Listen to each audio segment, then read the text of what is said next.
하나님 말씀 보시겠습니다. 하나님 말씀은 요한계시록 14장 12절에서 13절까지의 말씀입니다. 하나님 말씀은 요한계시록 14장 12절에서 13절까지의 말씀.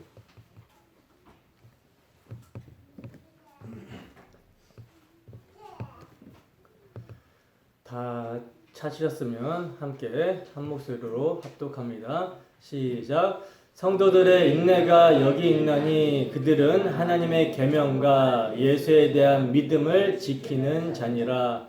또 내가 들으니 하늘에서 음성이 나서 이르되 기록하라. 지금 이후로 주 안에서 죽는 자들은 복이 있도다 하시매 성령이 이르시되 그러하다. 그들이 수고를 그치고 쉬리니 이는 그들의 행한 일이 따름이라 하시더라. 아멘. 잠깐 기도하겠습니다. 사랑해 주님, 이 시간은 주의 말씀을 듣는 시간입니다. 하나님, 우리는 내일을 알지 못하고 한치 앞을 내다볼 수 없는 인생입니다. 하나님, 이 시간이 주어졌을 때 정말 주의 말씀을 듣고 또 이 말씀이 들려서 우리가 참으로 회개하게 하시고 우리를 위해서 십자가에 몸지고 피 흘리신 그 예수 그리스도의 은혜가 머리에 간념이 아니라 마음에 새겨지게 하시고 우리의 삶을 변화시키고 주를 위해 살게 하는 놀라운 역사가 있을 수 있도록 하나님 이 시간도 함께하여 주시옵소서.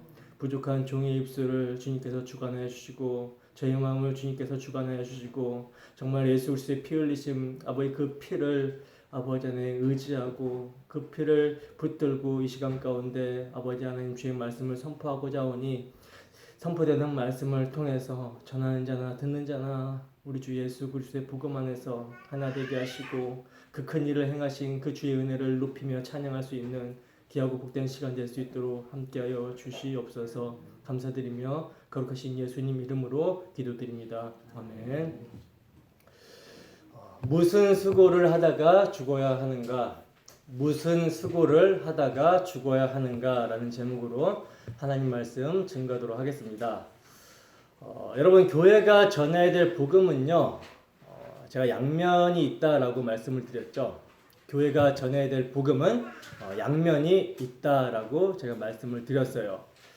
십자가에 못 박혀 저주받아 죽은 예수가 나의 죄로 말미암아 나를 죄에서 구원하시기 위해서 죽으셨다라는 사실을 믿는 자는 이 복음이 영원한 기쁜 소식이 되지만 이를 믿지 않는 자는 뭡니까? 그 믿지 아니함으로 이미 정죄를 받았고 우리가 감히 상상할 수조차 없는 죄로 말미암는 하나님의 진노, 그 십자가에 예수께 쏟아졌던 그 무시무시한 하나님의 진노의 형벌을 받게 되는 소식이 되는 거라는 거예요.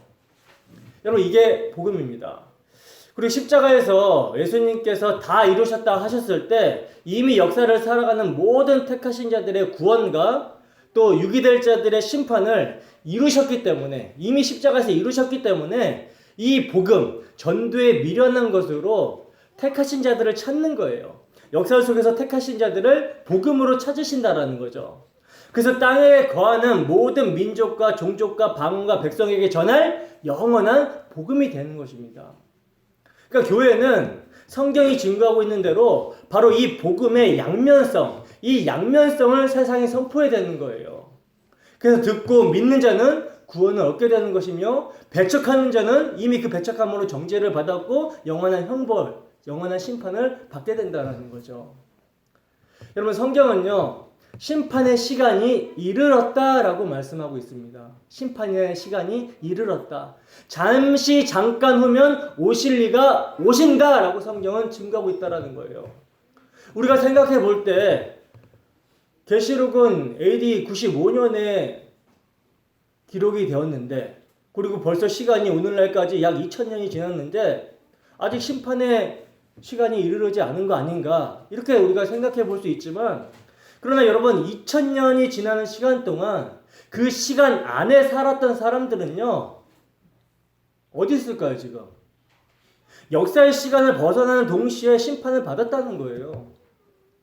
그래서 여러분 회개할 기회는요 우리가 우리의 인생 역사를 살아가고 있을 때 주어지는 것입니다. 오늘이라 일컫는 날에 주어져요. 여러분 성경은 이 우리의 인생 역사를 찰나라고 표현하고 있고요. 한 뼘밖에 안 되는 것으로 표현하고 있습니다. 인생을 안개와 같다라고 표현해요.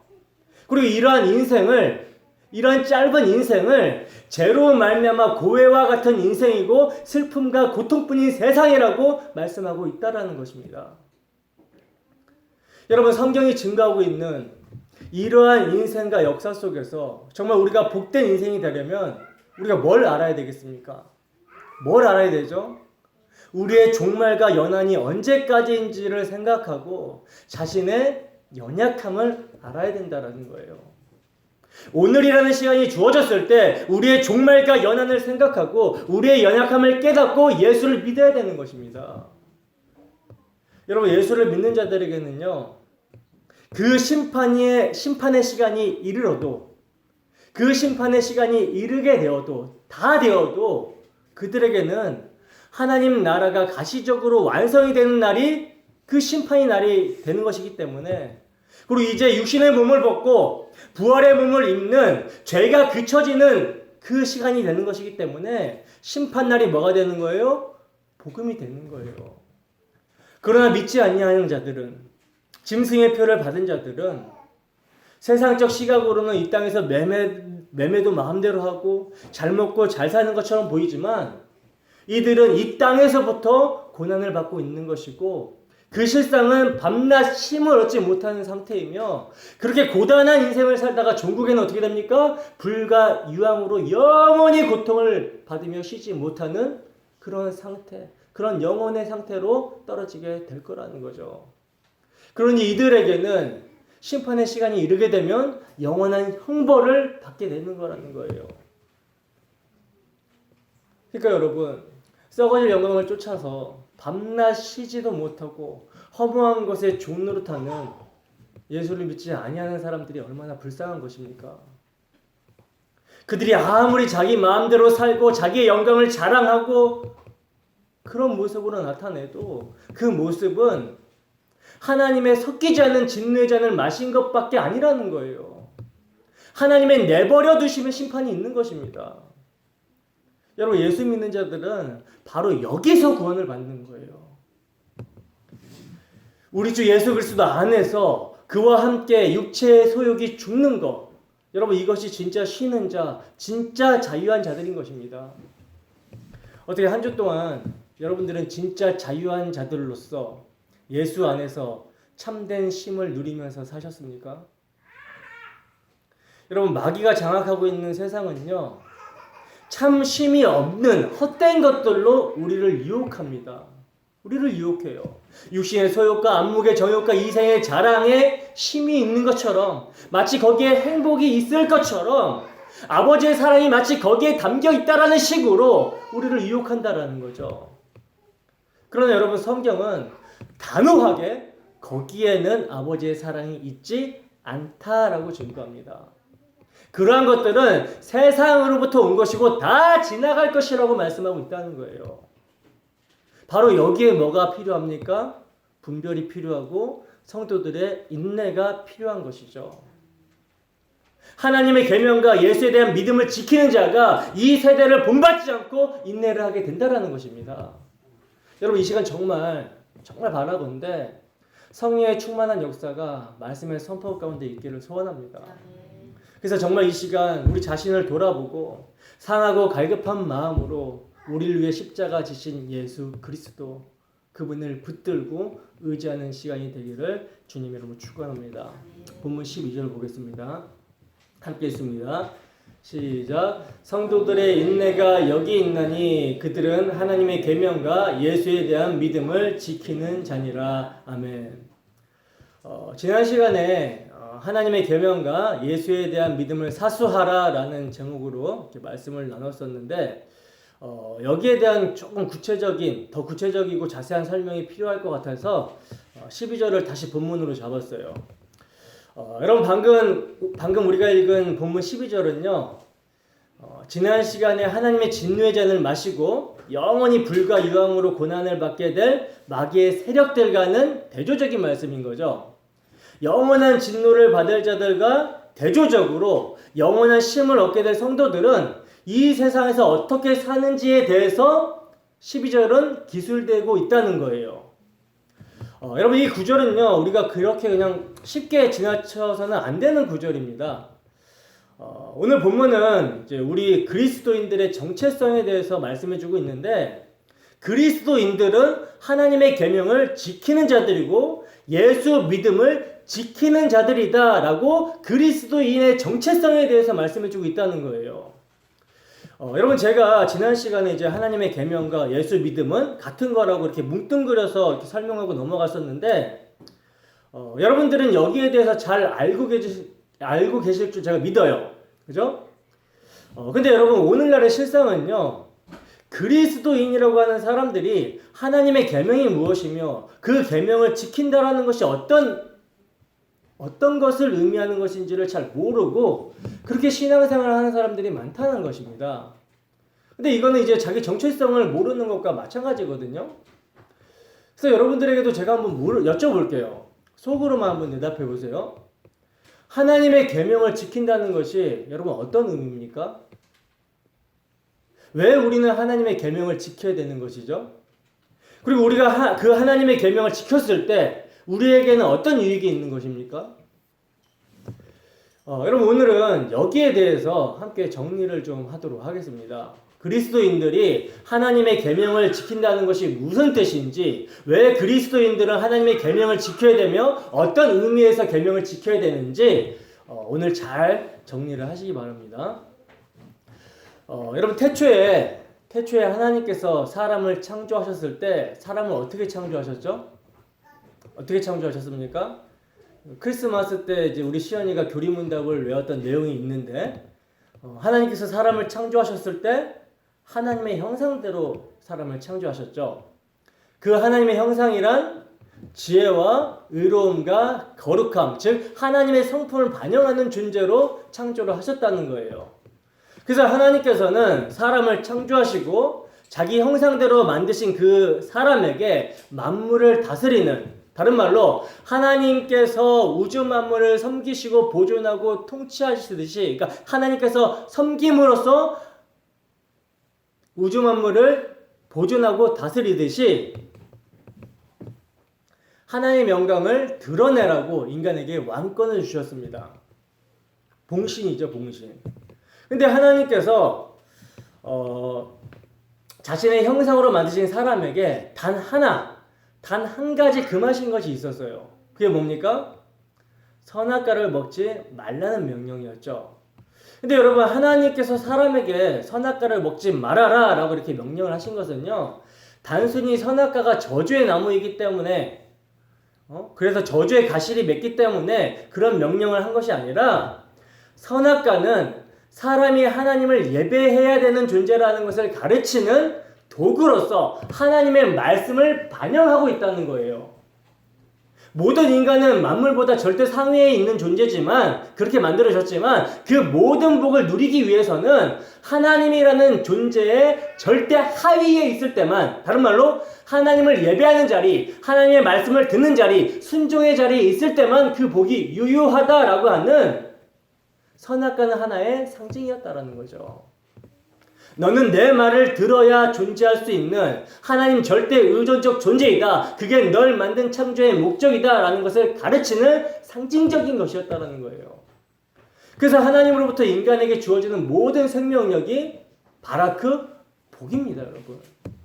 근데 여러분, 이 인간들이 옛뱀, 마귀 사탄의 유혹을 받고는 어떻게 됩니까? 그 선하신 하나님, 자신을 창조하시고 섬겨주시는 하나님을 불신하게 되어버렸죠. 그들에게 주어졌던 모든 것들이 하나님의 은혜였어요. 그들이 숨을 쉬고 몸이 움직이고 세포 하나하나가 움직이는 그 모든 것들이 하나님의 은혜였어요. 그들이 살 수 있는 모든 환경을 열어주시고 그 조건을 만드신 것들이 다 하나님의 은혜였음에도 불구하고 이들은 하나님을 어떻게 생각해 버리게 됩니까? 뱀의 꼬임에 빠져서 하나님을 자유를 억압하는 하나님, 못된 하나님, 내 마음대로 하고 싶은데 못하게 하는 하나님, 그렇게 하나님을 인식하게 되어버린 거라는 거예요. 그래서 창조주 하나님의 말을 들어야 되는 사람이 뱀의 말을 듣고 하나님처럼 되고자 하나님 없이 내 마음대로 살고 싶어 라는 그런 마음으로 자기 멋대로 자기 마음대로 선악과를 따먹어 버린 것입니다. 이게 여러분 아담 안에서 타락한 사람의 타락이라는 거죠. 그래서 이제 왕이신 하나님의 자리에 누가 앉아버렸어요? 인간이 앉아버렸어요. 인간들은 그렇게 그 하나님이 주시는 복을 이제 상실해버리게 된 거라는 거죠. 은혜를 상실해버리게 된 거라는 거죠. 그러니까 여러분 인간의 타락이라는 것은요. 하나님의 말씀을 듣고 순종하여 살아야 될 자들이 그 계명을 버리고 자기들 스스로 왕이 되어서 하나님의 말씀을 듣지 않기로 한 것. 이렇게 이제 우리가 정의해 볼 수 있는 거죠. 이게 여러분 죄 아래, 진노 아래, 심판 아래 있는 아담에게 속한 모든 인간들의 상태인 것입니다. 근데 여러분 성도는 바로 어디서 구원받았어요? 바로 그러한 상태에서 하나님을 불순종하는 그 죄 아래, 진노 아래, 저주 아래 있는 상태에서 구원을 받게 되었다라는 거예요. 그러므로 여러분 구원을 받은 성도는 거기서 끄집어낸 성도들은 당연히 어떻게 살게 되겠습니까? 그 타락한 상태에서와는 달리 자신의 의도와 계획과 욕심과 야망을 부인하고 본래 창조의 목적대로 하나님의 말씀에 귀를 기울이고 그분의 말씀에 순종하는 자로 살아가게 되는 것이죠. 이게 구원이에요, 여러분. 이게 구원이며 이게 성도들은 계명을 지킨다라는 말의 의미인 것입니다. 그렇다면 이제 구원받은 우리 하나님의 백성들에게 요구되는 하나님의 계명들은 어떤 것들이 있는지 구약 성경에서부터 하나님께서 직접 주신 계명들을 몇 가지만 보고 넘어가겠습니다. 먼저 시내산에서 모세에게 직접 새겨주신 계명이 있죠. 이 10계명이죠. 한번 읽어보겠습니다. 출애굽기 20장 1절부터 17절까지의 말씀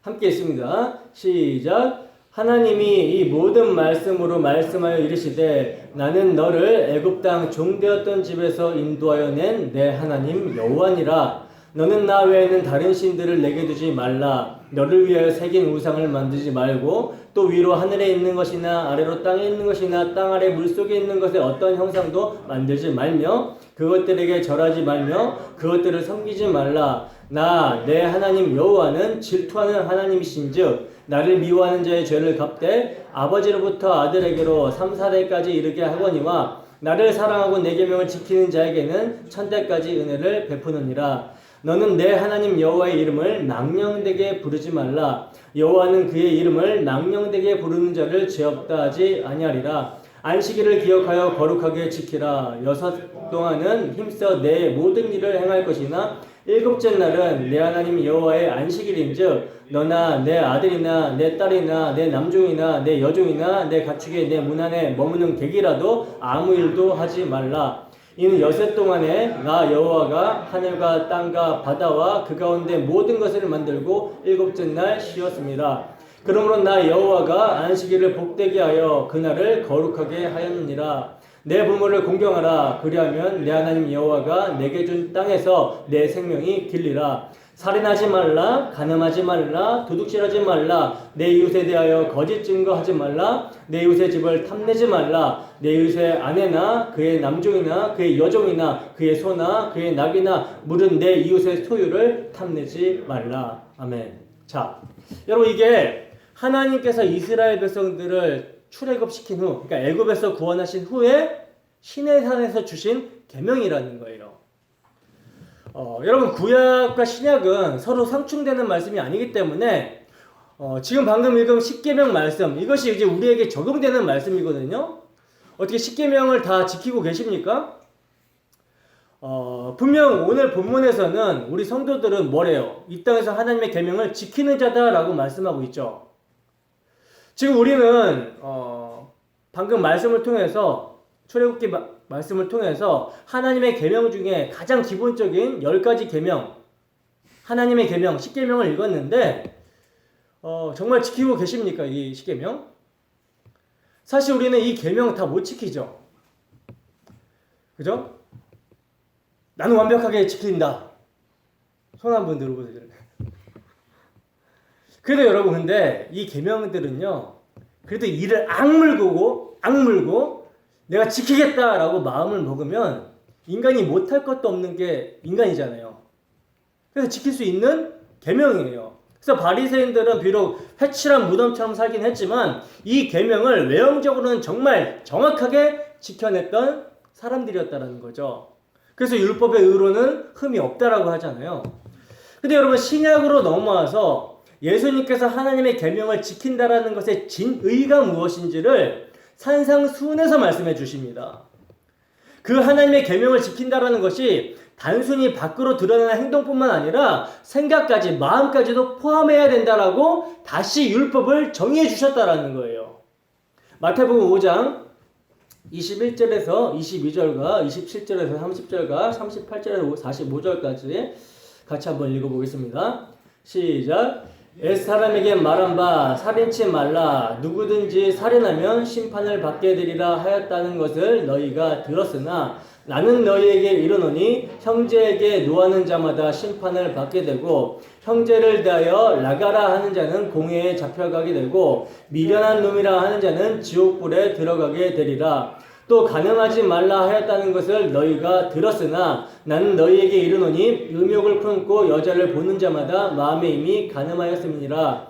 만일 내 오른 눈이 너로 실족하게 하거든 빼어내버리라. 내 백체 중 하나가 없어지고 온몸이 지옥에 던져지지 않는 것이 유익하며 또한 만일 내 오른손이 너로 실족하게 하거든 찍어내버리라. 내 백체 중 하나가 없어지고 온몸이 지옥에 던져지지 않는 것이 유익하니라.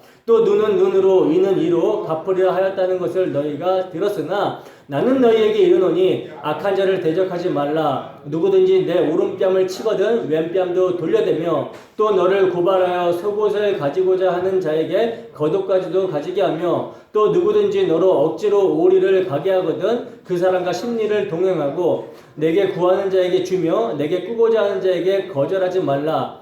또 내 이웃을 사랑하고 내 원수를 미워하라 하였다는 것을 너희가 들었으나 나는 너희에게 이르노니 너희 원수를 사랑하며 너희를 핍박하는 자를 위하여 기도하라. 이같이 한즉 하늘에 계신 너희 아버지의 아들이 되리니 이는 하나님이 그 해를 악인과 선인에게 비추시며 비를 의로운 자와 불의한 자에게 내려주심이라. 아멘. 자, 보시다시피 예수님께서는 너네들 지금 엘사람 모세에게는 이렇게 들었지? 그러나 나는 너희에게 이렇게 말하는데 마음으로 생각으로까지 지켜야 된다. 너희가 이같이 해야 하나님 아버지의 아들이 되리니 라고 딱 잘라서 말씀하고 있다는 거예요. 그러니까 주님께서는 하나님의 계명은 이렇게 겉으로 드러나는 행위뿐만 아니라 마음까지도 다스려야 지킨 것이 된다라고 말씀하고 있다는 거죠. 어떻게 해요, 여러분? 마음과 생각으로 이 법을 지키고 계십니까? 하나님의 계명을 지키고 계시나요? 게다가 여러분, 이 하나님의 계명은요 항상 지켜야 되고 하나라도 한 번이라도 어기게 되면 모두 어긴 것이 됩니다. 모두 어긴 것이 돼버린다는 거예요. 그러니까 마음으로 생각으로까지 완벽하게 지켜야 되고 하나라도 어기게 되면 한 번이라도 마음으로 이렇게 잘못을 범하면 이게 모두 지키지 못한 게 되는 거예요. 갈라디아서 3장 10절입니다. 갈라디아서 3장 10절 함께 했습니다. 시작. 무릇 율법 행위에 속한 자들은 저주 아래 있나니 기록된 바 누구든지 율법책에 기록된 대로 모든 일을 항상 행하지 아니하는 자는 저주 아래 있는 자라 하였습니다. 야고보서 2장 10절도 봅니다. 있습니다. 시작. 누구든지 온 율법을 지키다가 그 하나를 범하면 모두 범한 자가 되나니. 아멘. 율법을 지킬 수 있다라는 말이 없다라는 말이에요. 없다는 말이죠. 율법 아래에 있으면 저주를 받는다라는 거예요. 그리고 더군다나 여러분, 오늘 본문 13절에 보면요, 성도들이 그들의 행한 일을 근거로 쉬게 된다라고 명시를 하고 있거든요. 본문 13절 보겠습니다. 본문 13절 함께 했습니다. 시작. 또 내가 들으니 하늘에서 음성이 나서 이르되 기록하라. 지금 이후로 주 안에서 죽는 자들은 복이 있도다 하시매 성령이 이르시되 그러하다. 그들이 수고를 그치고 쉬리니 이는 그들의 행한 일이 따름이라 하시더라. 자, 보시면 그들이 수고를 그치고 쉬리니 라고 말씀한 다음에 이는 하고 뭐라 그래요? 그들의 행한 일이 따름이라 라고 그러죠. 그 다음에 여러분 지금 당장 우리의 모습을 한번 보자고요. 우리들의 행위가 하나님 마음에 드실 것 같습니까? 우리의 행위, 그러니까 지금 성경이 얘기하잖아요. 하나님의 계명을 지키는 그 우리의 행위로 쉬게 된대요. 쉬게 된대요. 근데 우리가 지금 구약 성경 10계명과 또 예수님께서 말씀하신 산상수훈의 말씀과 이걸 연결해서 우리가 우리의 모습을 살펴보면 우리는 지금 계명을 지키고 있는 거예요? 못 지키고 있는 거죠. 그러면 하나님께서 우리를 보실 때 어떻게 보실까요? 마음에 드실 것 같으세요? 저는 정말 자신 없거든요. 자신 있는 분 손 한번 들어보세요. 아무도 없어요. 그죠? 그러니까 우리는 우리의 행위로 절대 안식의 나라에 못 들어가요. 그러면 어차피 못 들어갈 거, 못 지킬 거 그냥 포기하고 마음껏 세상을 즐기는 방종으로 나가시겠습니까? 아니죠. 아니죠. 그래서 여러분 우리 성도들에게 예수를 믿는 믿음이 필요한 거라는 거예요. 다시 오늘 보면 12절 보세요. 함께 있습니다. 시작. 성도들의 인내가 여기 있나니 그들은 하나님의 계명과 예수에 대한 믿음을 지키는 자니라. 아멘. 여러분 하나님의 계명을 지키는 것과 예수 믿음이 함께 붙어서 말씀하고 있죠. 만약에 여러분 성도들은 하나님의 계명을 지키는 자더라 하고 이렇게 끝이 나버렸다면 우리는 정말 큰일 나는 거예요. 왜? 우리는 절대 그 계명을 지킬 수 없으니까. 근데 거기에 바로 이어서 뭐가 붙어 있습니까? 예수 믿음이 등장을 하고 있죠. 여러분 이게 얼마나 복된 소식입니까? 이 예수 믿음, 템피스틴 예수는 소유격이거든요. 여러분 헬라어의 소유격은 네 가지로 쓰이는데 단순한 소유격을 나타낼 때도 쓰이지만 주격으로도 이렇게 쓰이기도 하고 원인을 가리킬 때도 소유격을 썼어요. 그리고 목적으로도 이것을 썼습니다. 그러니까 예수 믿음, 템피스틴 예수라는 이 예수 믿음은 예수의 믿음 혹은 예수가 가진 믿음 혹은 예수를 믿는 믿음, 예수에 대한 믿음 이렇게 여러 가지로 해석이 될 수가 있다라는 거죠. 그러나 내용은 모두 똑같아요. 여러분 우리가 예수를 믿는다라고 할 때 믿는다는 것이 무엇입니까? 믿는다는 것이 무엇이죠? 우리가 예수를 믿는다고 할 때 믿는다라는 것은요. 예수님의 오심과 죽으심과 부활, 승천, 왕노릇 그러니까 그 예수 그리스도의 삶과 사역이 우리의 것이 되었다라는 것을 믿는 거예요. 그러니까 우리가 지켜야 될 하나님의 계명과 우리가 받아야 되는 죄로 말미암는 형벌 모두 우리 주님께서 지키시고 받으심으로 완성시키셨다라는 것을 믿는 것입니다. 하나님께서 요구하시는 모든 계명은 예수님께서 이 땅 가운데 내려오셔서 완전한 인간의 신분으로서 모두 지켜내셨다라는 거예요. 누가복음 여러분 2장에 보시면 예수님께서 난지 8일 만에 할례를 받으시고 결례의 날이 되어서 마리아가 예수님을 성전에 데리고 올라가서 정결 예식을 행하는 것을 자세히 기록하고 있거든요. 자세히 기록하고 있는데 여러분 하나님의 백성들을 상징하는 유대인들은요. 나면서부터 하나님의 계명을 지켜야 됐어요. 그러니까 난지 8일 만에 할례를 받아야 되고 아이를 낳은 산모는 죄인을 낳은 부정한 여인이라고 해가지고 아이를 낳은 후에 아이와 함께 제사장에 가서 정결 예식을 치러야 됐습니다. 그러니까 여자도 죄인을 낳은 죄인이 되는 거죠. 그래서 아이와 함께 가서 정결 예식을 치러야 했다는 거예요. 그래서 남자아이는 40일, 여자아이는 80일이 지난 후에 어머니와 아기들은 정결 예식을 행해야 됐다는 거예요. 그리고 거기서 남자아이 중 장남들은 하나님께 바쳐지게 되었습니다. 그걸 이제 레인으로 이렇게 레인을 장자로 해가지고 이게 속죄가 되는데 어쨌든 하나님께 바쳐지게 되었어요. 근데 예수님은 여러분 죄인도 아니신데도 마치 죄인처럼 할례를 받으시고 정결 예식을 행하셨다라는 거죠. 여러분 하나님의 계명은 10계명으로부터 비롯되는 613가지의 계명들이 있거든요. 그리고 그 계명을 요약하면 뭡니까? 하나님의 사랑, 이웃 사랑인데 이 두 가지 원리에 의해서 613가지의 계명이 나왔어요. 그리고 이 계명들을 또 세 가지로 구분하면 도덕법, 시민법, 의식법 등으로 나눌 수가 있는데, 그러니까 예수님께서는 난지 8일 만에 할례를 받으심으로 시작을 해가지고 이 모든 계명을 그 정신으로까지 다 지키셨다라는 거죠. 그 절정이 여러분 뭔지 아십니까? 십자가입니다.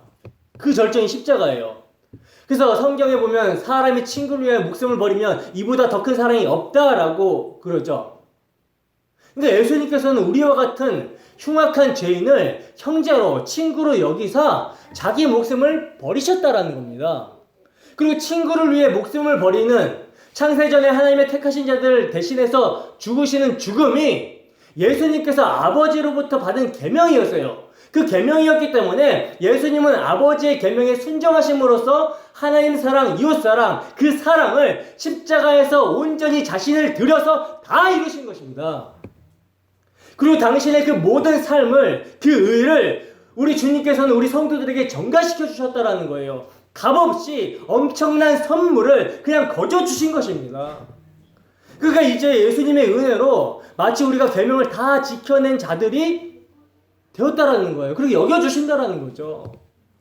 그러므로 우리는 단지 그 예수 그리스도와 그분이 하신 사역을 믿음으로 그 모든 예수님의 삶이 우리의 것이 되는 거라는 거예요. 그게 바로 오늘 본문에 이야기하고 있는 예수 믿음이라는 거죠. 그래서 우리의 이 땅에서의 삶이 이렇게 하나님 보시기에 아름답지 않은 정말 자기 멋대로임에도 불구하고 하나님은 우리의 행위를 보지 아니하시고 예수 그리스도의 행위를 우리의 것으로 여겨주셔서 보시기 때문에 우리를 당신의 계명을 지킨 자로 여겨주시는 것입니다. 그래서 예수님의 공로로 우리가 하늘에서 영원한 쉼을 얻을 수 있는 자격을 우리가 소유하게 된 거라는 거예요. 그게 하늘에서 쉼을 얻을 수 있는 성도들은 계명을 지키고 예수 믿음을 지킨다라는 구절의 의미라는 거죠. 왜 하나님의 계명을 지키는 것과 예수 믿음이 함께 붙어서 나와 있는지를 여러분 아시겠죠? 그러니까 여러분 우리는요 정말 너무나 엄청난 복을 받은 거예요. 세상 말로 하면 거저 먹었습니다. 그래서 구원을 뭐라고 그래요? 은혜다, 선물이다 이렇게 이야기하고 있는 거란 말입니다. 여러분 하나님의 계명은 우리가 지키는 것이 아니에요.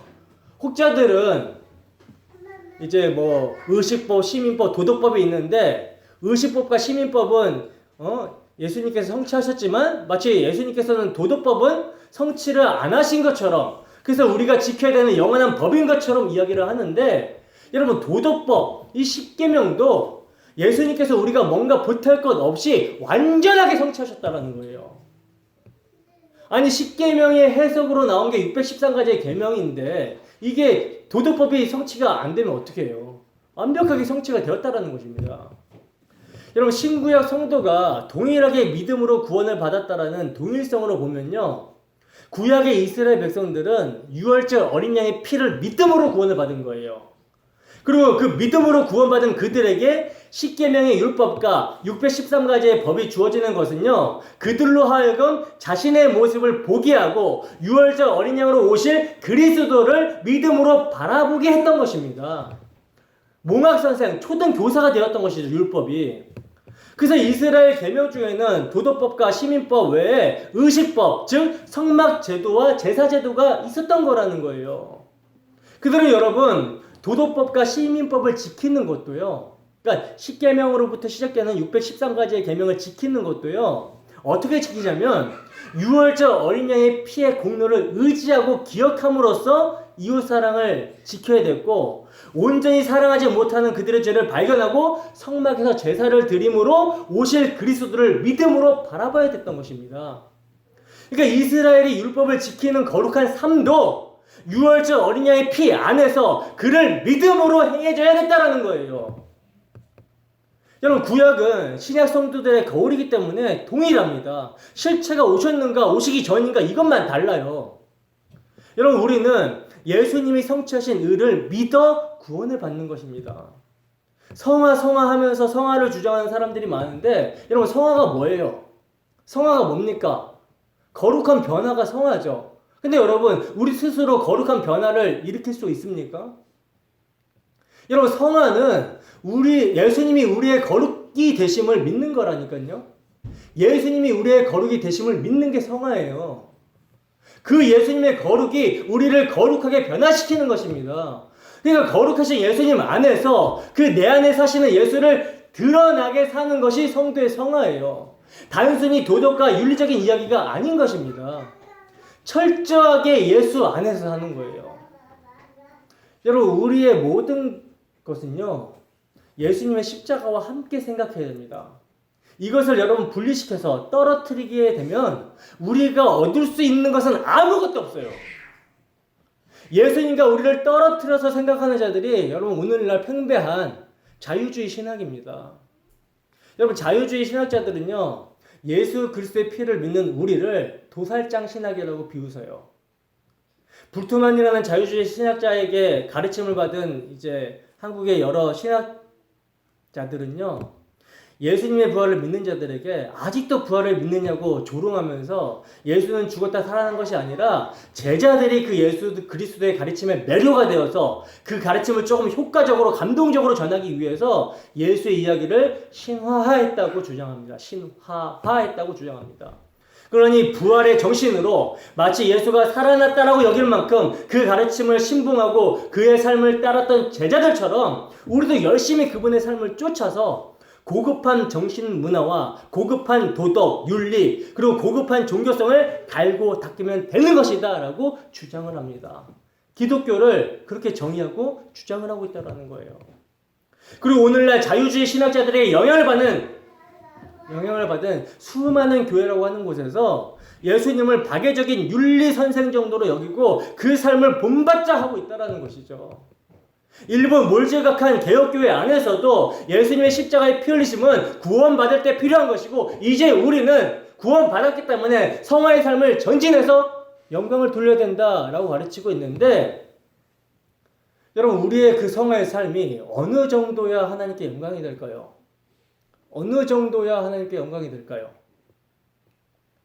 여러분, 정말 우리가 그 예수 그리스도의 가르침과 그분의 삶을 쫓아서 그대로 살아낼 수 있습니까? 우리가 그대로 살아낼 수 있는 사람입니까? 그건 어불성설이죠. 우리가 만약에 정말 그렇다면, 우리가 그렇게 쫓아 살 수 있다면 우리 예수님께서 이 땅에 오셔서 죽으실 필요가 없어요. 우리는 그 하나님의 요구를 다 지켜낼 수 없는 타락한 존재들인 것입니다. 그래서 우리에게 예수님의 십자가가 필요한 거라는 거예요. 오히려 우리는 예수를 믿고 나서 성령의 인도하심을 받게 되면 성령이 오시면 하는 일 뭐예요? 최대에서 깨닫게 하시는 거죠. 우리가 정말 예수를 믿고 나서 신앙생활을 하면 할수록요, 우리가 정말 거룩하게 변화된 것 같다라고 남들은 느낄 수 있을지 모르지만 우리는 이전에 몰랐던 죄의 깊이를 깨닫게 된다니까요. 우리 자신이 거룩하게 변하기는커녕 하나님 앞에서 거룩하지 못한 모습을 발견해 가게 된다라니까요. 더 깊게. 근데 그 더 깊게 발견해 갈수록 그 덮으심의 은혜가 커지는 거예요. 그래서 예수님의 거룩하심을 더 철저하게 의지하고 붙잡고 그 안에서 살게 되는 것입니다. 그게 여러분 성화예요. 그 성화해야 되는 것입니다. 여러분, 우리는 이 땅에서 단순히 도덕적이고 윤리적인 삶을 잘 살아내기 위해서 존재하는 사람들이 아닙니다. 우리는 이 땅에서 나는 어떤 인간이며 하나님은 어떤 분인가를 배우고, 그래서 나는 하나님께 전적으로 의지하지 않으면 살 수 없는 존재구나 라는 것을 깨닫고 항복해 가는 것입니다. 그 과정에서 하나님의 은혜를 깊이 알아가면 알아갈수록 나 같은 죄인을 사랑하신 그 주님의 은혜로 주를 위해서 살고자 하는 지향성과 그 가운데 내 안에 예수가 드러나게 되는 것이지, 단순히 도덕적으로 윤리적으로 깨끗이 사는 법을 배우는 것이 기독교가 아니에요, 여러분. 만약 그게 기독교의 최종 목적이라면 간디나 슈버이처가 최고로 신앙 좋은 사람이죠. 여러분, 기독교는 이 땅에서 훌륭한 일을 해내고 엄청난 업적을 쌓고 자신의 인격을 수양해서 모든 이들에게 존경받는 사람들을 생산해내는 것이 기독교가 아닙니다. 기독교는 자신의 전적 타락과 선에 대한 전적 무능을 깨닫고 하나님 자리를 찬탈하고 있는 나의 왕됨의 자리에서 내려오는 거예요. 그 하나님 앞에 항복하고 내가 나의 인생의 주인이 되어서 내 인생을 이끌어갔던 삶에서 돌이켜 하나님이 시키라고 하시는 대로 사는 게 진짜 행복한 삶이구나라는 것을 깨닫고 전적으로 그분께만 순종하는 하나님의 자녀를 만들어내는 것이 기독교인 것입니다. 그렇게 하나님께 항복하고 그분께 순종하게 된 자들의 삶을 그리스도 예수 안에 삶이다라고 해서 거룩이라고 하는 거예요. 그러니까 여러분, 우리가 이 땅에서 하나님의 계명을 지킨다라는 것은요, 예수 그리스도 안에서 모든 계명이 완성이 되어 이제 우리가 율법을 지켜 구원받는 것이 아니라 우리가 세리와 창기와 같아도 죄인 중에 대장이어도 예수님의 공로, 예수님의 은혜로 의롭다함을 받게 되었다는 그 복음을 깨닫는 사람들이 그 은혜가 너무나 감사해서 그 예수 그리스도 안에서 이제 하나님에 대해서 살게 된 삶, 우리 주 예수 그리스도를 사랑하는 삶, 그 험한 십자가의 마음이 끌리는 삶, 이 삶을 말하는 것입니다. 그러니까 내 부모를 공경하라 라는 하나님의 계명이 예수 그리스도 안에서 완성이 되었다고 해서 이제 우리는 아무렇게나 불효를 하면서 살아도 된다는 것이 아니라 이제 예수 안에서 그 부모를 하나님의 자녀로서 사랑하는 것입니다. 예수를 알기 전에는 다분히 의무감으로 부모에게 대한 효도를 했다면 이제 예수를 알고 난 후에는 자신의 목숨을 끊어서 나를 사랑하신 그 예수의 사랑으로 부모에게 효도를 하는 거예요. 11조가 예수 안에서 완성이 되었다고 해서 우리가 연보를 안 하는 것이 아니라 이제 예수님이 11조가 되어서 아버지께 드려주셨으므로 그 안에 있는 우리도 하나님의 것이 되었다. 나는 나의 삶 전체를 하나님께 드리는 것입니다. 그 마음으로 연보하는 것입니다.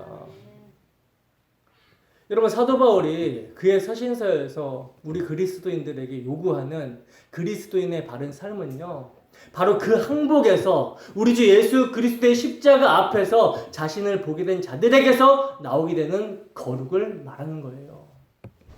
제가 여러분들에게 목소리 높여 요구하는 신자의 바른 삶, 믿음의 삶이 바로 그 삶을 이야기하고 있는 것입니다.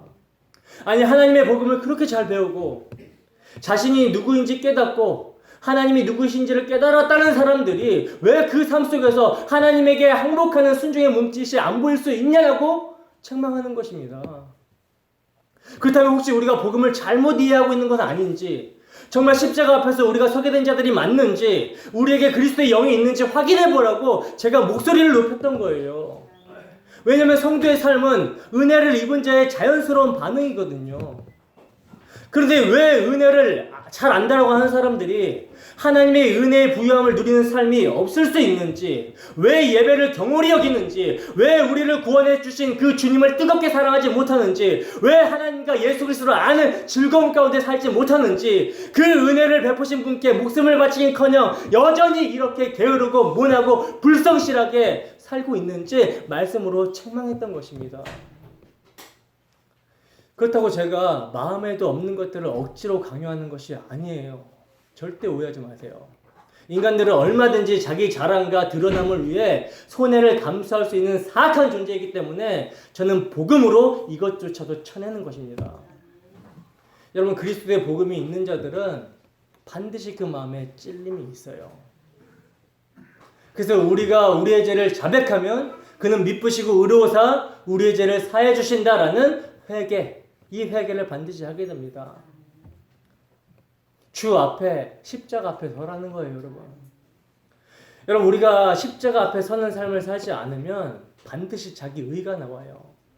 이걸 여러분 목사 앞에서는 경건한 척 하면서 속일 수 있을지 모르지만 하나님은 못 속입니다. 로마서 10장 1절에서 4절 말씀입니다. 로마서 10장 1절에서 4절 말씀 함께 읽습니다. 시작.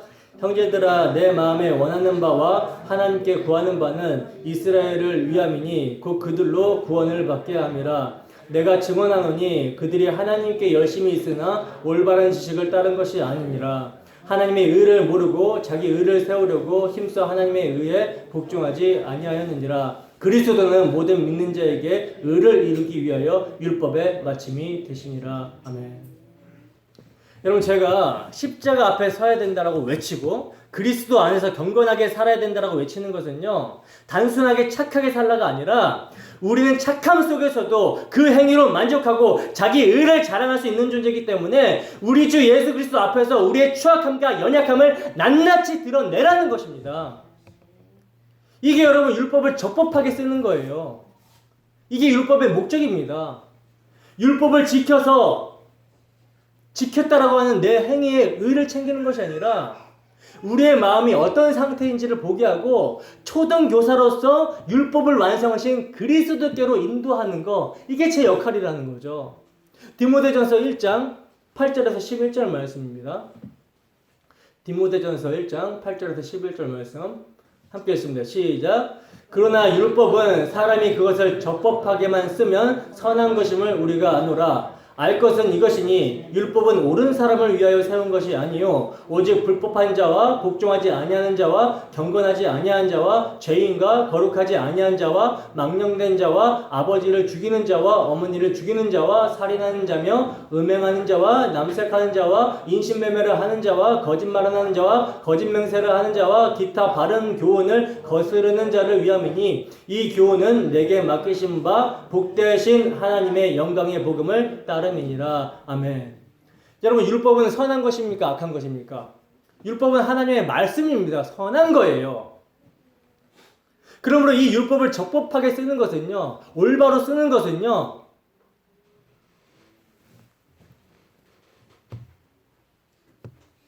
여러분, 율법을 올바로 적법하게 쓰는 것은 율법은 옳은 사람을 위하여 있지 않다라고 그래요. 옳지 않은 사람은 고발하는 용도라고 합니다. 근데 여러분, 세상에 의인은 없나니 하나도 없다라고 그러죠. 그죠? 그리고 지금 여기 계신 우리 중에서 지금 이 디모데 말씀에 안 걸리는 사람이 한 명도 없어요. 왜냐면 성경 말씀은 마음과 생각으로까지를 얘기를 하고 있기 때문에 안 걸리는 사람이 없어요. 그럼 율법은 누구한테 필요한 것입니까? 우리한테 필요한 것이죠. 율법을 적법하게 쓰는 것은 옳지 않은 우리의 죄를 고발하는 것입니다. 우리의 죄를 고발하여 율법의 완성이신 그리스도를 붙들고 의지하게 하는 거예요. 그래서 여러분들이 말씀을 통해서 그 말씀이 정말 살아 운동력이 있게 역사하게 되면 우리의 모든 벌거벗음을 드러쳐내요. 우리의 취약함을 드러냅니다. 감추고 있던 그 가장 깊은 속까지도 펼쳐내버려요. 그렇게 되면은 우리에게 붙잡을 게 뭐예요? 우리에게 소망이 뭐예요? 율법을 성취하시고 완성하시고 우리에게 전가시켜 주신 예수 그리스도, 그분만 우리가 소망으로 바라보게 되죠. 그 소망으로 바라보게 될 때, 이러할 때 여러분, 예수님의 은혜는 넘치는 사랑에 대해서 우리를 주장하게 됩니다. 내 평판과 내 자랑하기 위한 행위가 아니라 나를 구원하신 하나님의 기쁨을 위해서, 그리고 그분이 목숨을 끊어가며 사랑하신 나의 지체들을 위해서 진심에서 우러나오는 겸손과 온유와 인내와 사랑과 충성과 절제의 열매들, 성령의 열매들이 나오게 되는 거예요. 이게 복음의 능력입니다. 그러한 열매들은 하나님을 아는 지식에서만 나올 수 있는 아주 고급한 성품이고 인격이라는 거죠. 하나님께서는 우리를 그러한 고급한 하나님의 자녀로 만드시기 위해서 이 땅에 우리를 던져 놓으신 거라는 거예요. 여러분, 크리스마스에 걸어놓은 가짜 열매들을 만들지 마시기 바랍니다. 그 가짜 열매들은 십자가 앞에서 박살나야 되는 거예요. 그리고 우리를 위해 십자가 지신 그리스도 예수 안에서 진짜 열매를 맺으십시오. 예수 안에서 나는 하나님이 시키는 대로 살아야 가장 행복하다라는 것을 아시기 바랍니다. 물론 자주 실패할 거예요. 자주 넘어질 것입니다. 그러나 우리는 그때 자신의 모습을 보면서 절망하는 것이 아니라 그래도 난 100점이야 라고 뻔뻔하게 일어서는 것이 바로 그리스도인이에요. 여러분, 우리가 지금까지 우리의 삶의 점수를 매겨보면 어떨 것 같아요? 엉망일 때가 많을 것입니다. 그죠? 엉망일 때가 많을 거예요. 괜찮아요. 왜냐하면 그거 우리 시험지 아니거든요. 그리스도 안에서 죽어버린 우리 옛몸, 육신이라는 시험지입니다. 그것이. 우리의 시험지는 예수님이 대리 시험을 쳐주셔서 전부 100점이에요.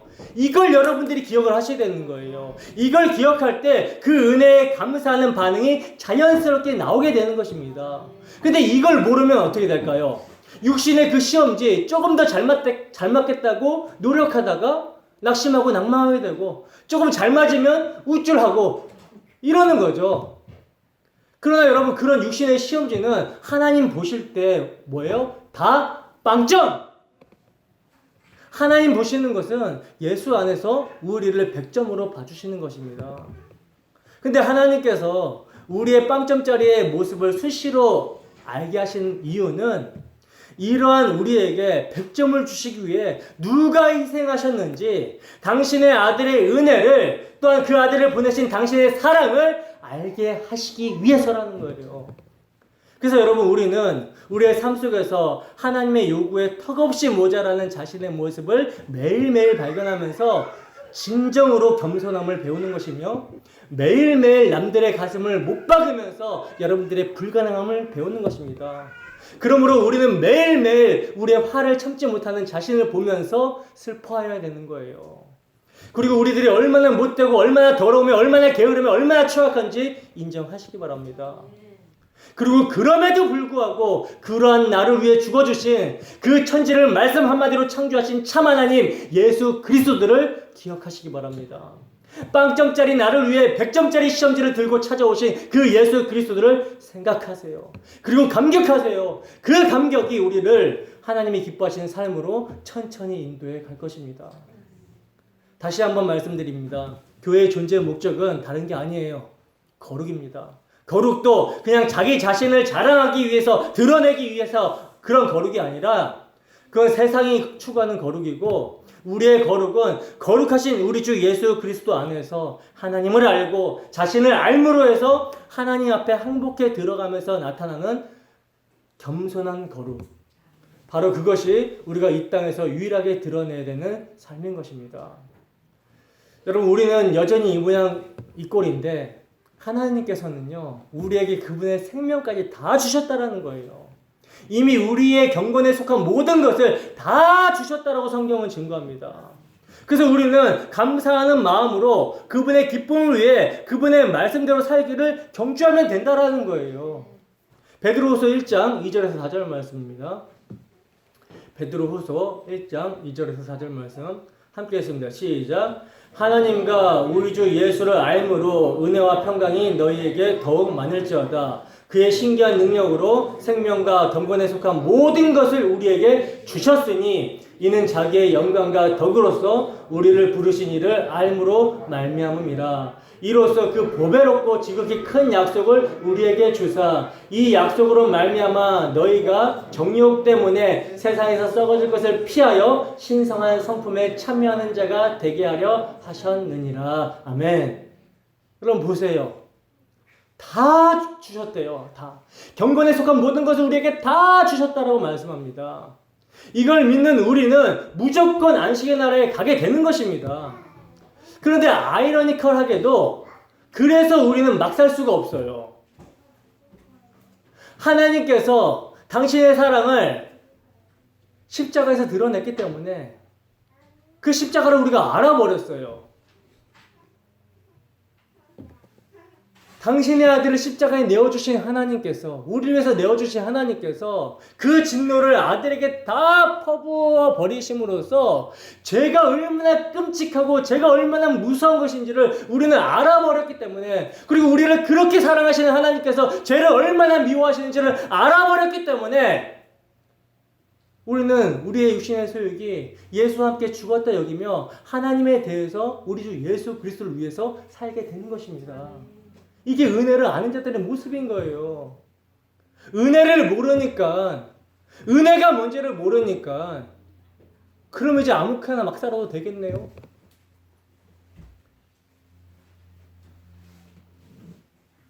주 예수를 위해 사는 것입니다. 그게 기독교예요. 그게 그리고 그리스도인입니다. 여러분, 우리를 예수 믿는 자로 만드시기 위해서 십자가에 달린 예수를 믿으면 우리가 낮아지고 또 낮아져야 되기 때문에 우리의 예쁜 성이 십자가에 못 박혔다라는 것을 알게 하시기 위해서 하나님께서는 우리를 세상에 대해서 죽는 길로 인도하시는 것입니다. 왜 사도 바울을 그렇게 오래 감옥에 가두십니까? 왜 다메섹에서 그를 구원하시고 십수년간 아라비아 다소에서 그냥 썩게 만드실까요? 왜 복음을 전하는 그에게 사탄의 가시라는 간질병을 허락하셨을까요? 왜 복음을 그렇게 다른 사도들보다 수고하여 열심히 전했던 그의 말년에 사람들을 다 떠나가게 하셨을까요? 왜 모세를 쓰실 때도 가장 정신이 또렷하고 힘이 넘치고 의욕이 넘치는 40세에는 모른 척 하다가 이제 다 죽어가는 80세에서야 그를 부르셨을까요?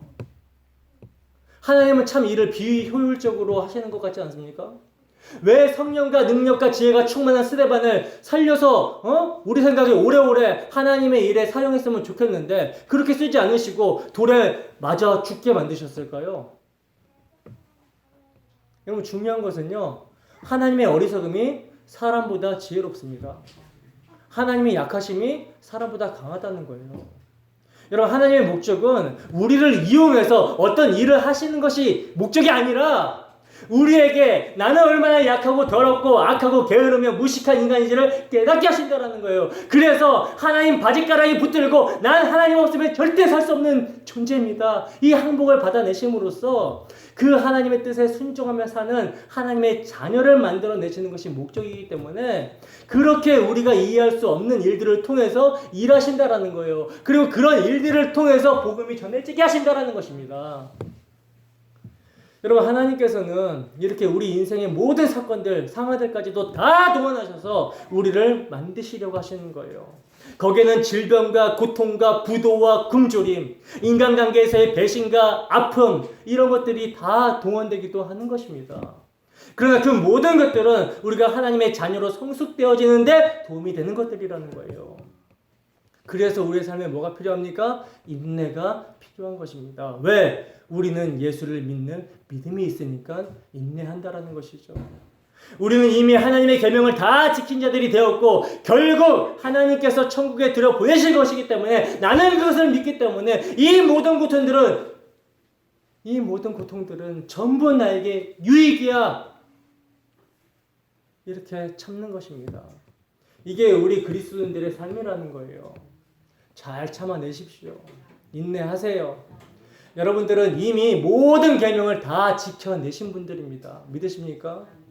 그러니까 우리를 그렇게 만들어주신 우리 하나님의 뜻이 무엇인지 잘 분별해서 그분이 기뻐하시는 삶을 한번 살아보자고요. 안 돼도 괜찮습니다. 그때마다 우리의 실존을 다시 한번 확인하시고 우리는 여전히 이런 존재인데 우리 하나님은 어떻게 끝까지 우리를 사랑해 주시는 걸까 하고 또 감격하고 또 실수하고 또 감격하고 그렇게 열심히 가다 보면 곧 끝이 오는 거예요.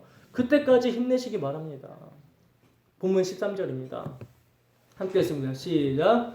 또 내가 들으니 하늘에서 음성이 나서 이르되 기록하라. 지금 이후로 주 안에서 죽는 자들은 복이 있도다 하시매 성령이 이르시되 그러하다. 그들이 수고를 그치고 쉬리니 이는 그들의 행한 일을 따름이라 하시더라. 아멘. 여러분 하나님의 계명과 예수에 대한 믿음을 지키는 성도는 인내의 삶을 살아가게 되는데 그렇게 인내의 삶을 살아가는 자들에게 오늘 본문 13절은 위로와 안위가 되는 말씀인 거죠.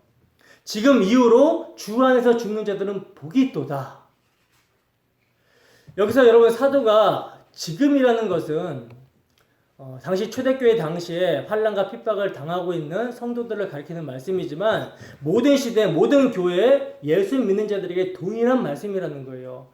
주 안에서 죽는 자는 복이 있다. 여러분들 이 말씀이 위로가 되십니까? 사도는 성령께서 이르시되라는 말씀을 듣는데 주 안에서 죽는 자들이 그들의 수고를 그치고 쉬리니 이는 그들의 행한 일이 따름이다 라는 말씀을 듣고 있습니다. 물론 그들의 행한 일로 인해서 구원에 이르는 것이 아니에요. 아까 말씀드렸다시피 하나님의 계명과 예수 믿음을 지키는 자들, 즉 하나님의 용서를 받은 자들에게서 십자가 사랑으로 나오는 수고와 인내가 있다는 것입니다. 옛 육체의 본성을 부인하면서 자기 부인되는 일이 수고로 인내로 나온다라는 것이죠. 근데 이제 그 수고를 그 인내를 그치게 된다는 거예요. 근데 여러분 여기에서 인생이 수고하는 것은요. 믿는 자나 믿지 않는 자나 다 수고하면서 살아가요. 누구는 수고를 많이 하고 누구는 수고를 적게 하고 하는 것이 없습니다. 각자 수고를 말해보라면 모두가 다 자기의 수고가 가장 힘들다고 할 거예요. 그러면 왜 사람들이 이렇게 평생을 수고하면서 살게 된 것입니까? 왜? 하나님의 생명력에서 떠나 있기 때문에. 그래서 평생 수고하며 살다가 죽어가는 게 인생이라는 거죠. 여러분, 이게 인생입니다. 여러분, 근데 수고에도 두 종류가 있어요. 주 안에서 수고하는 것과 주 밖에서 수고하는 것, 두 종류가 있다라는 거죠. 근데 왜 인생이 이렇게 수고하게 되었는가에 대해서 시편 90편은 잘 말씀해주고 있는데 찾아보지는 않을게요. 시간이 많이 돼서. 시편 90편에 의하면 여러분, 주님께서는 우리의 영원한 거처가 되신다라고 말씀하고 있어요. 시편 90편에 의하면 주님께서는, 하나님께서는 우리의 영원한 거처가 되신다라고 말씀하고 있거든요. 근데 인생이 범죄하였기 때문에 주께서는 뭐라고 하셨냐면 사람을 티끌로 돌아가라고 하셨다는 것입니다. 그러므로 주의 목전에는 천년이 지나간 밤의 한순간 같다라는 거예요. 인생이 일장춘몽 같으며 아침에 돋는 풀과 같다라는 것입니다. 아침에 꽃이 피지만 저녁에 말라버리며 이런 인생은 70이요 강건하면 80인데 온통 수고와 슬픔뿐이라는 거예요. 왜 이렇게 된 것입니까? 죄로 말미암아 일평생이 주의 분노 중에 날아가기 때문에. 그래서 순식간에 지나가는 것입니다. 이것이 모든 인생이 수고하는 이유예요. 그러므로 시편 기자는 우리의 날 계수함을 가르쳐서 지혜로운 마음을 얻게 해달라고 간구합니다. 그러니까 자기의 날이 어떠한지를 아는 사람이 지혜로운 사람이라는 거죠. 그렇게 이제 지혜로운 마음을 얻은 사람은 수고와 슬픔뿐인 인생 속에서 자기를 위한 수고를 그치고 주를 위한 수고를 하게 된다는 거예요. 이게 여러분 예수 믿음으로 나타나는 그 사랑이 강건하는 삶인 것입니다. 여러분, 모세가 80평생을 수고하였지만 남은 게 있었어요, 없었어요? 남은 게 없었어요. 헛수고였죠. 그러나 하나님으로부터 80세의 부름을 바꿔서 수고한 것은 뭡니까? 허사가 아니었어요. 왜죠? 하나님의 언약을 이루는 일에 도구로 사용이 되었기 때문에 허사가 아니었습니다. 이것이 여러분 은총이라는 거예요. 은총으로 된 것만 허사가 아닌 게 되는 것입니다. 바울 사도가 율법의 의로는 흠이 없다라고 자랑하면서 그 율법을 전하고 다녔을 때 그 자신은 진실로 허사였어요. 그러나 다메섹 도상에서 예수를 만나고 율법의 의가 완전히 박살나고 무너진 다음에 그의 삶은 그리스도 예수께 붙잡힌 바 된 삶으로서 영광의 삶이었습니다. 다른 사도들보다 엄청난 수고를 했지만 사도는 그것을 자기의 열심이라고 말하지 않아요. 하나님의 은혜가 헛되지 않아서라고 고백합니다. 여러분, 세상에서의 삶은요, 우리가 이렇게 살아도 저렇게 살아도 수고만 있는 인생이라는 거예요. 근데 여기서 주 안에서 수고하다가 죽은 자가 있고 주 밖에서 수고하다 죽은 자가 있다는 것입니다. 주 밖에서 수고하다가 죽은 사람은 어떤 사람들입니까? 모든 중심이 자기를 위한 탐심의 삶인 것이죠. 교회를 다니는 것도 자기를 위하여, 예수님을 사랑해서가 아니에요. 자기를 위해서 다니는 거죠. 그러므로 이런 자들은 모든 종교적인 노력조차 주 밖에서 행해지는 일이기 때문에 그 수고를 그치고 쉬는 것이 아니라 11절처럼 밤낮 쉼을 얻지 못하는 것입니다. 그 마지막은 불과 유황으로 고난을 받는 영원한 형벌의 세계로 들어가게 되는 거라는 거예요. 그런데 이런 주 밖의 세상에서, 모두가 주 밖의 세상에서 살아가야 되는데 이 주 밖의 세상에서 예수를 믿고 주 안으로 건짐을 받은 자들이 있으니 그들은 주 안에서 수고를 하게 됩니다. 근데 이 수고는 내가 사는 수고가 아니라 내 안에 예수가 사시는 수고래요. 그 사랑의 강건에 의한 수고입니다. 그래서 예수 안에서 죽은 자는 쉼이 주어지는 거라는 거죠. 영원한 안식을 얻게 되는 거라는 거예요. 그래서 바울 사도는 고린도전서 15장 58절에서 부활의 마지막 결론은 이렇게 말씀합니다. 그러므로 내 사랑하는 형제들아, 견실하며 흔들리지 말고 항상 주의 일에 더욱 힘쓰는 자들이 되라. 이는 너희 수고가 주 안에서 헛되지 않은 줄을 알미라. 여러분, 죽은 것이 끝나는 것이 아니라 죽음 이후에 모든 자가 부활하게 됩니다. 부활 이후에 심판을 받게 되는데 생명의 부활과 심판의 부활이 있다는 거예요. 그렇다면 생명에 참여하게 된 자가 어떤 사람인가? 빌립보서 4장 3절입니다. 함께 했습니다. 시작. 또 참으로 나와 멍에를 같이 한 내게 구하노니 복음에 나와 함께 힘쓰던 저 여인들을 돕고 또한 글레멘드와 그 외에 나의 동역자들을 도우라. 그 이름들이 생명책에 있느니라. 아멘. 여러분, 복음에 함께 힘쓰던 자들의 이름이 어디에 있다고 그래요? 생명책에 있다라고 말씀하고 있다는 거예요.